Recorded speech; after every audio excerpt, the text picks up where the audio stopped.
살면서 불안에 빠지고 염려에 빠질 때가 참 많은 것 같습니다. 우리가 그 어떤 직업에서 일하는 시간보다도 사실은 가장 스페셜하게 풀타임으로 할 수 있는 일이 있다면 아마 염려하는 일이나 불안한 일인 것 같아요. 우리가 그렇게 불안에 빠지는 여러 이유 중에 우리 마음속에 있는 최선을 생각하기보다는 최악을 생각하는 그런 경향들이 적지 않은 것 같습니다.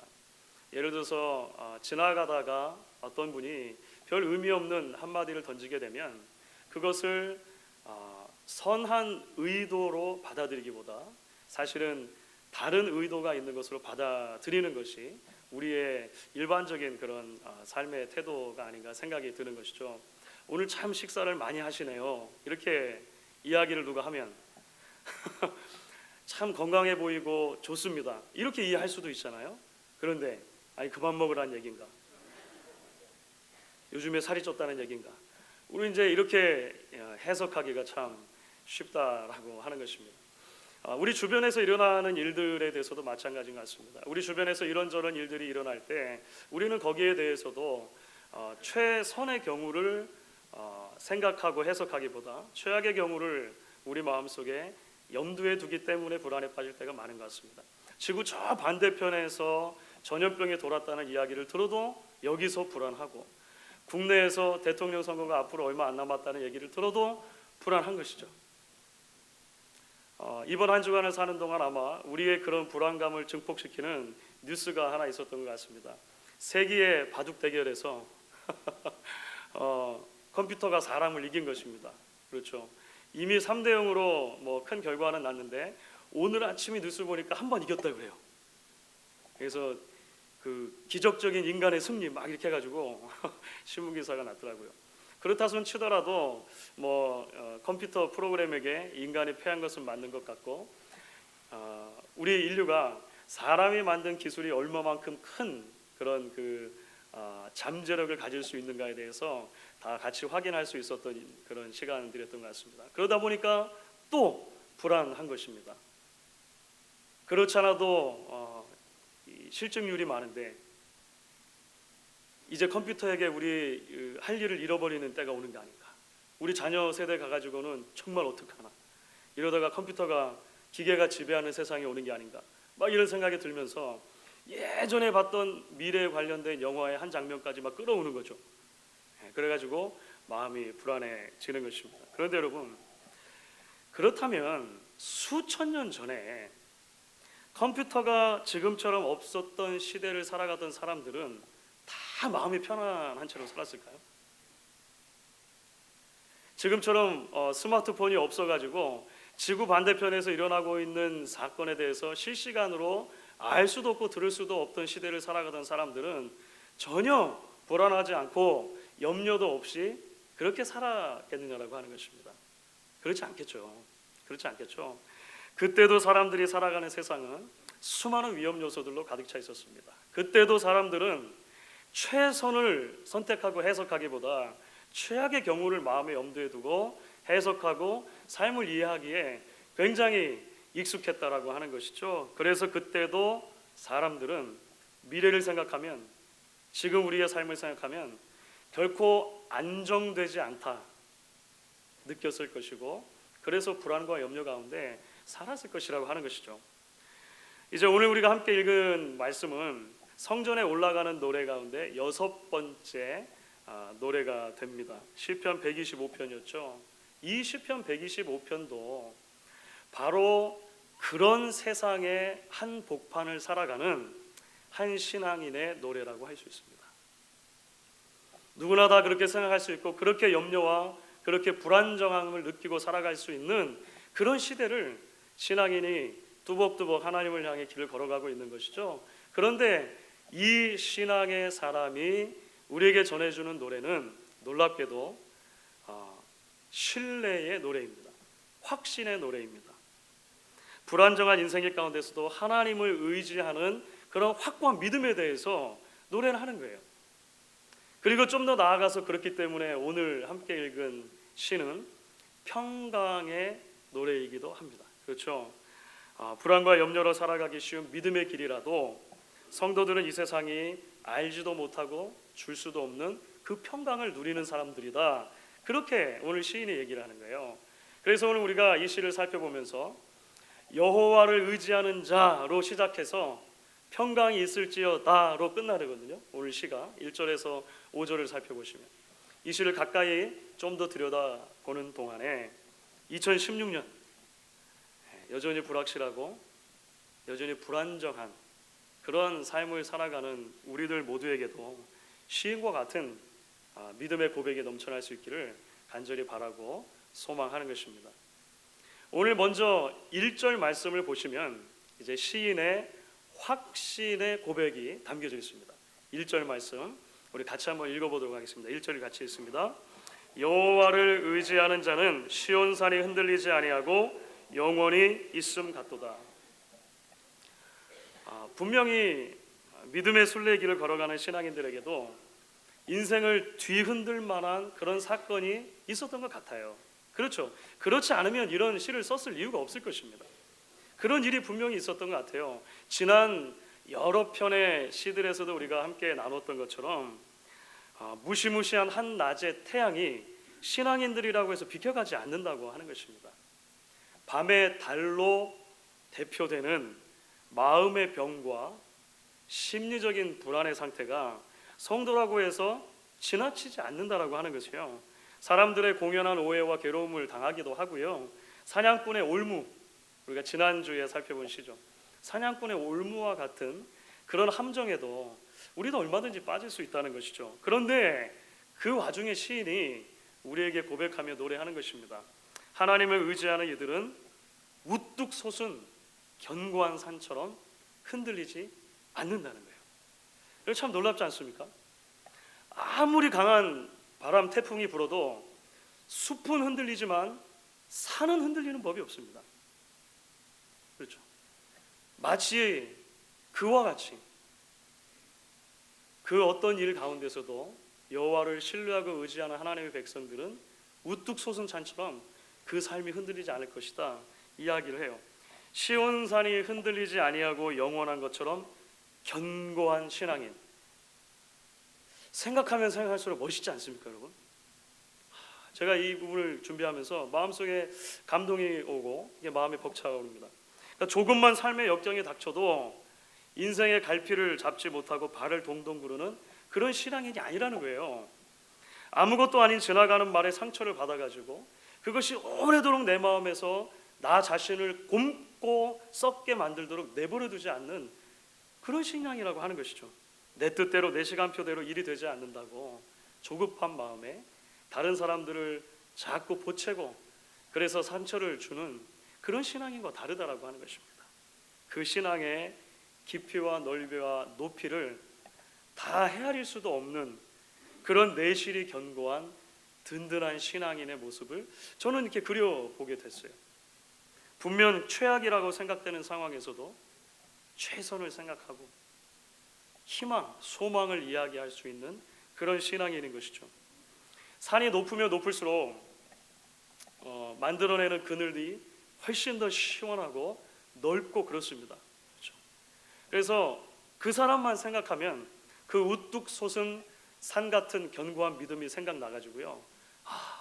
그 그늘에 가가지고 좀 쉬고 싶다. 힘들면 거기 가가지고 좀 기대고 싶다. 내가 이야기를 뭐든지 간에 다 꺼내놓고 함께 나눌 만한 사람이 있으면 좋겠다. 그 사람이 내가 기도하겠습니다. 이렇게 얘기하면 그냥 인사치레나 그냥 지나가는 말로 하는 것이 아니라 정말로 저분은 나를 위해서 자신을 걸고 기도하겠구나 라고 하는 이 견고한 신뢰 때문에 마음이 한없이 편안해지고 나를 맡길 수 있는 그런 신앙이 말이죠. 우리 주변에 그런 막 흔들리지 않는 견고한 신앙인들이 군데군데 이렇게 계시다면 얼마나 좋겠습니까? 그렇죠. 졸졸 흐르는 시냇물이 아니라 도도히 흘러가는 대양과 같은 그런 넓고 그리고 멋진 신앙인들이 우리 주변에 있으면 얼마나 좋겠다고 하는 것이죠. 사실 시편 125편 1절 읽다가 그래서 사실 좀 부끄러워졌습니다. 적어도 저는 그랬던 것 같아요.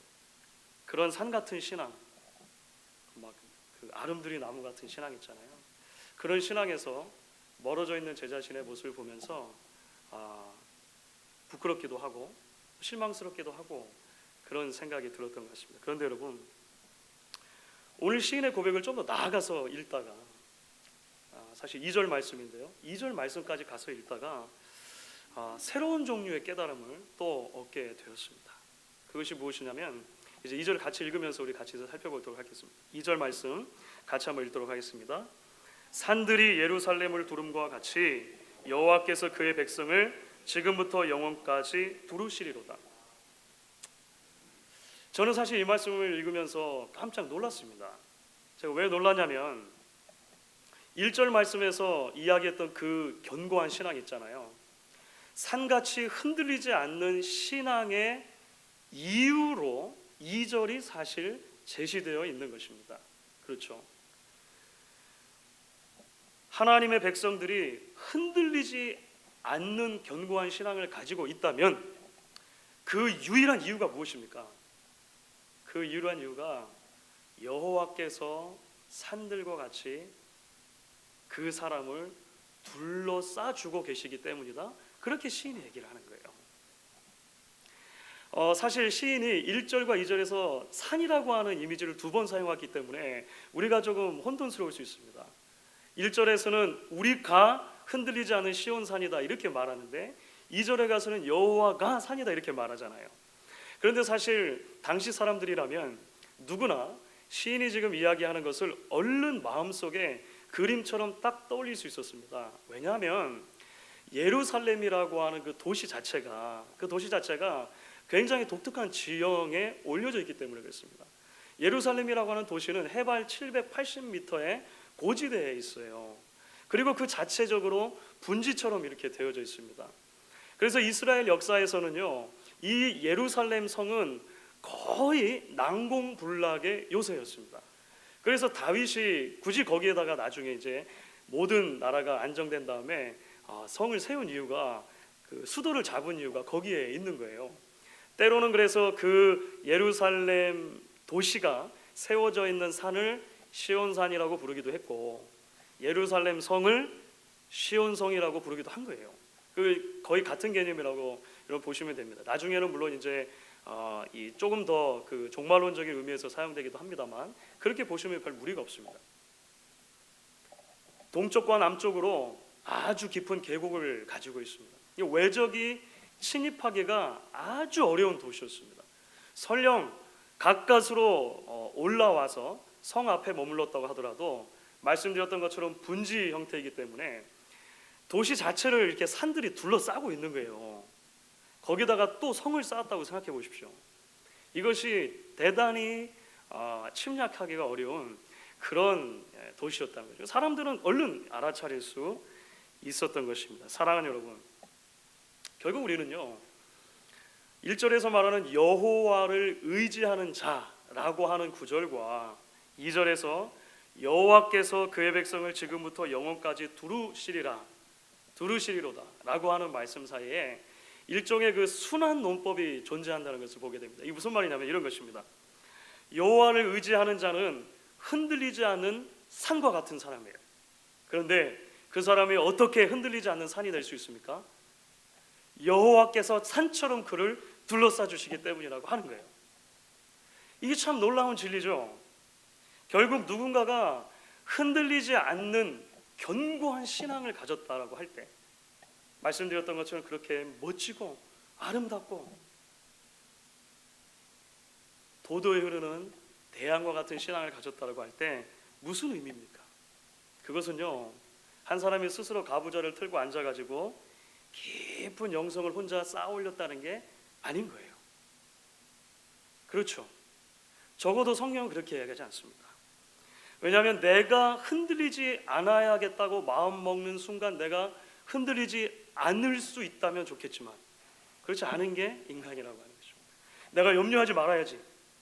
오늘 내가 꼭 염려할 때마다 염려하지 말아야지라고 생각해야지 라고 하는데도 우리는 염려하게 돼요. 그 약속을 지키지 못하면 어떡하지? 이렇게 염려하고 그렇게 해서 되지 않는 것이 우리라고 하는 것입니다. 오직 여호와께서 산과 같이 우리를 둘러싸 주셔야 외부적인 보호벽이 필요합니다. 우리가 쌓지 않은 성읍인 거예요. 하나님이 주신 성읍이 있어야 우리가 결국은 안전하고 견고한 신앙인으로 설 수 있다는 것입니다. 다시 한번 순환노법을 적용하면 그래서 이렇게 이야기할 수 있는 거예요. 여호와를 의지한다는 것 자체가 무엇을 의미합니까? 그렇죠? 여호와를 의지하는 자라고 하는 표현이 도대체 무엇을 우리에게 가르쳐 줍니까? 여호와께서 무슨 일이 있어도 나를 둘러싸 주신다라고 하는 믿음을 가지는 거죠. 나를 의지하지 않고 내 힘을 바라보지 않고 나의 능력, 나의 영성을 의지하지 않고 하나님을 의지하는 것이 여호와를 의지하는 자가 말하는 의미라고 하는 것입니다. 잠언 18장 10절은요. 그래서 우리에게 이렇게 말해요. 같이 한번 읽어보겠습니다. 잠언 18장 10절입니다. 여호와의 이름은 견고한 망대라 의인은 그리로 달려가서 안전함을 얻느니라. 의인은요 여호와를 자꾸 내 편으로 끌어다니는 사람이 아니라 그 여호와께로 달려가는 사람이라고 하는 거예요. 내 스스로 성을 쌓는 사람이 아니라 여기 성이 계시니까, 여기 가장 견고한 망대가 타워가 계시니까 거기로 달려가는 사람이라고 하는 것입니다. 신약의 관점에서 보면 그는 하나님께서 예수님 안에서 주신 약속의 말씀을 믿는 사람이라고 할 수 있을 것입니다. 시험이 닥쳐옵니다. 불안에 빠질 수 있는 여러 상황들이 우리에게 닥쳐옵니다.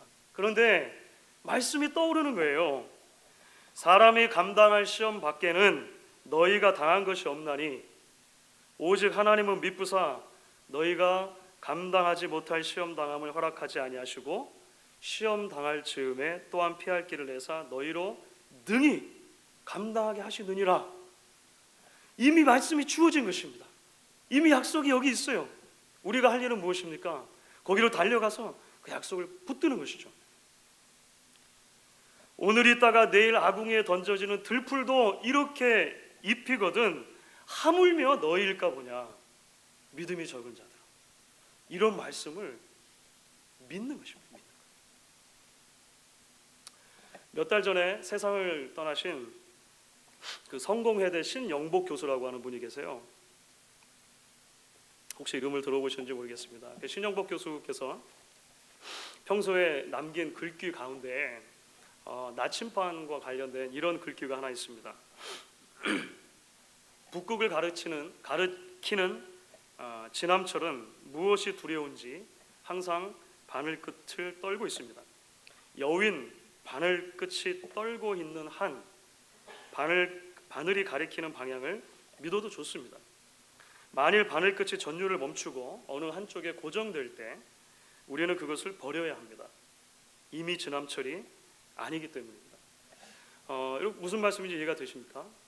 저는 같은 원리가 신앙의 그 원리에도 적용이 될 수 있다고 봅니다. 여러분, 제대로 된 나침반의 바늘은요 끊임없이 흔들립니다. 끊임없이 흔들려요. 끊임없이 흔들리는데 그것은 정북을 찾기 위해서 흔들리는 것입니다. 그렇죠? 한 방향, 그 옳은 방향을 찾기 위해서 끊임없이 흔들리고 있는 거예요. 우리는 이것을 아마 방향성이 있는 흔들림이라고 할 수 있을 것 같아요. 그냥 아무렇게나 흔들리는 것은 아니고 방향성을 가지고 흔들리고 있는 것입니다. 결국 우리가 하나님을 의지한다라고 하는 것은 무엇입니까? 신앙에 이것을 어떻게 적용할 수 있습니까? 우리가 매일매일의 순례의 길을 가는 동안 그 어떤 상황이 우리를 흔들려고 해도 조금 좌충우동을 할 수는 있지만 끊임없이 여호와를 의지하기로 한 방향을 향해서 나아가고 있는 그 방향성 있는 흔들림, 그렇죠? 이것이 우리의 신앙의 순례의 길의 본질이다라고 아마 이야기를 할 수 있을 것 같아요. 여러분, 그래서 오늘 1, 2절에 나타난 그 확신의 노래 있잖아요. 여호와께서 우리를 둘러주시고 그래서 우리가 견고한 산과 같이 흔들리지 않는다. 이런 확신의 노래가 이제 5절로 가면 평강의 노래, 평안의 노래로 연결이 되는 것입니다. 말씀드린 것처럼 시인이 오늘의 시를 이렇게 맺어요. 5절 말씀 같이 읽어보겠습니다. 5절 말씀 읽습니다. 자기의 굽은 길로 치우치는 자들은 여호와께서 죄를 범하는 자들과 함께 다니게 하시리로다. 이스라엘에게는 평강이 있을지어다. 여러분, 시인이 지금 1절에서 말했던 여호와를 의지하는 자, 또는 지금 5절에서 말하는 이스라엘, 그냥 이렇게 이야기할 수 있습니다. 이 사람들과 전혀 반대의 자리에 서 있는 사람들을 소개해요. 그렇죠? 그 사람들을 어떤 말로 소개하고 있습니까? 자기의 굽은 길로 치우치는 자들이다, 이렇게 말을 합니다. 자기의 굽은 길로 치우치는 자들. 무슨 말입니까? 한마디로 쉽게 말하면 자신을 믿고 의지하는 사람들입니다. 그렇죠? 자기의 길이 최고라고 생각하고 자신의 감정과 느낌이 항상 옳다고 믿는 사람들입니다. 실제로는 굽은 길이에요. 우리 시인이 말한 것처럼 실제로는 굽어진 길입니다. 잘못된 방향이에요. 그런데 자신은 그것이 흔들릴 수 없이 곧은 길이라고 믿는다라고 하는 것입니다. 자신의 지식과 자신의 경험과 자신의 경건과 자신의 믿음을 의지하는 것이죠. 하지만 하나님을 의지하는 것과는 좀 다른 개념이다라고 이야기해요. 사실 우리는요, 이처럼 여호와를 의지하는 신앙과 그렇지 않은 신앙, 자신을 의지하는 신앙의 아주 견본의 모습을 누가복음 18장에 나오는 바리새인과 세리의 비유를 통해서 보게 됩니다. 그 유명한 바리새인과 세리가 기도를 했다라고 예수님이 이야기해 주신 그 비유의 내용이에요. 두 사람이 똑같이 기도를 합니다. 두 사람이 기도를 해요. 그런데 기도의 내용과 방향이 전혀 다르다고 하는 것이죠. 바리새인은 뭘 기도하는 겁니까? 자신의 의를 기도하는 것입니다. 하나님, 제가 너무 잘나서 죄송합니다, 이런 거죠. 아우, 저렇게 흠이 없는지 모르겠어요, 이런 거예요. 죄인은 어떻습니까? 세리는 어떻습니까? 자신의 죄를 기도하는 것입니다. 자신의 죄를 고백하는 거예요. 바리새인은 자신이 잘한 것, 잘할 수 있는 것, 잘했다고 생각하는 것만을 하나님 앞에 늘어놓고 기도를 했습니다. 내가 얼마나 흔들리지 않은 견고한 신앙인인지 하나님 아십니까? 그거죠. 다른 사람들과 비교했을 때 내가 얼마나 나은지, 나의 믿음과 헌신과 희생의 크기가 얼마나 큰지 하나님 좀 보셔야 될 것 아닙니까? 내어놓는 것입니다. 하지만 세리는 어떻습니까? 자신의 연약함을 가지고 기도했다고 그랬죠. 자신이 얼마나 흔들리기 쉬운 사람인지, 자신이 얼마나 더럽고 추한지, 자신이 하나님의 얼굴을 바라보기에도 얼마나 부끄러운 사람인지, 그래서 멀리 서서 차마 하늘을 얼굴을 들지도 못하고 자신의 가슴을 치며 나는 죄인입니다, 나는 죄인입니다 고백했다는 거예요. 그런데 여러분, 놀랍게도 예수님의 평가는 이것입니다. 누가복음 18장 11절 전반부에 예수님의 평가가 이렇게 나와 있죠. 내가 너에게 이르노니 이에 저 바리새인이 아니고 이 사람이 의롭다 하심을 입고 집으로 내려갔느니라. 왜 하나님이 이런 평가를 주셨을까요? 왜 예수님이 이런 평가를 주셨을까요? 바리새인은 사실요, 하나님 없이도 살아갈 수 있는 사람이기 때문에 그렇습니다. 굳이 하나님이 그를 둘러싸 주시지 않아도 자기 혼자 견고히 섰다고 믿는 사람이 바리새인이기 때문에 그런 거예요. 반면에 세리는요, 하나님 없이 살 수 없다고 고백하는 사람인 거죠. 결국 내가 죄인이기 때문에, 나는 연약하기 때문에 하나님이 불쌍히 여겨주시지 않으시면, 하나님이 지금부터 영원토록 나를 둘러싸 주시지 않으시면 나는 소망이 없습니다, 이렇게 고백하는 사람이라고 하는 거예요. 팀 켈러 목사님은 이것을 종교인과 그리스도인의 가장 결정적인 차이로 보았습니다. 종교인은 결국 자신을 의지하는 사람이고, 우리가 크리스찬이라고, 신앙인이라고 말할 수 있는 사람은 철저하게 나를 부인하고 하나님을 의지하는 사람이라고 하는 것이죠. 사랑하는 여러분, 바리새인과 세리 중에 누가 그 마음에 하나님이 주시는 평강을 얻을 수 있었을까요? 그렇죠. 우리 이제 비교적 답이 쉬워집니다. 하나님이 주시는 그 놀라운 평강을 누릴 수 있었던 사람은 의롭다 하심을 받고 집에 내려갔던 그 사람이에요. 그렇죠. 오늘 시인이 말하는 게 바로 그겁니다. 5절이죠. 다시 보면 자기의 굽은 길로 치우치는 자들은 여호와께서 죄를 범하는 자들과 함께 다니게 하시리로다. 이스라엘에게는 평강이 있으리로다. 자기를 믿고 자신의 의가 전부인 사람은요, 결단코 마음속에 평강을 누릴 수가 없습니다. 남과 나를 끊임없이 비교하는데 어떻게 평강을 누릴 수 있습니까? 저 사람이 하지 않은 이것도 저것도 나는 하고, 그래서 흔들리지 않은 위치를 내가 가지고 있다라고 나 자신을 계속 바라본다면 결단코 평안함을 누릴 수 없을 거예요. 그런데 자신의 모든 것을 예수 그리스도의 발 앞에 내려놓는 순간, 이제는 내가 아니라 하나님이다라고 말하는 순간, 세상이 이해할 수 없고 세상이 줄 수 없는 놀라운 평강이 그에게 찾아온다는 것입니다. 신앙의 아이러니 같아요. 그렇죠?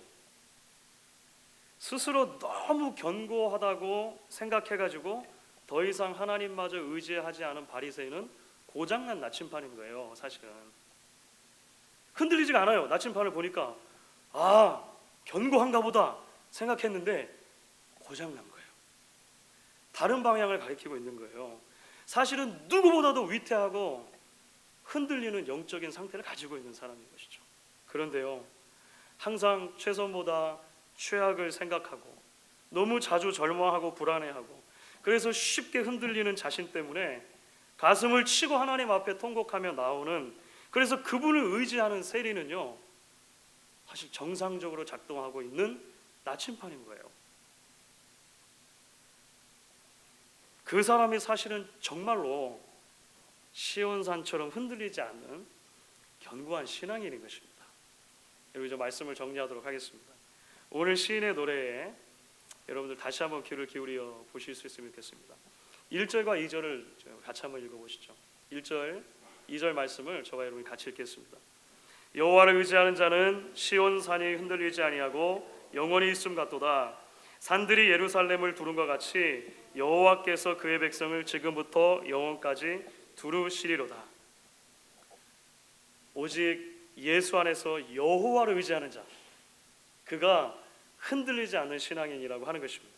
선행도 아닙니다. 도덕성도 아닙니다. 건강도 아닙니다. 심지어 목사나 의사도 아니고 대통령이나 어떤 정부, 정치 체제도 아닙니다. 그 자체를 의지함으로 우리에게 결단코 인생의 평안함과 견고함이 올 수 없다는 것이죠. 오직 여호와를 바라보고 의지하는 자에게 하나님이 세상이 줄 수 없고 이해할 수 없는 평강으로 채워 주실 것입니다. 오늘 그 놀라운 신앙의 경험을 저와 여러분이 함께 누리고 걸어가실 수 있게 되기를 주의 이름으로 간절히 축원하겠습니다.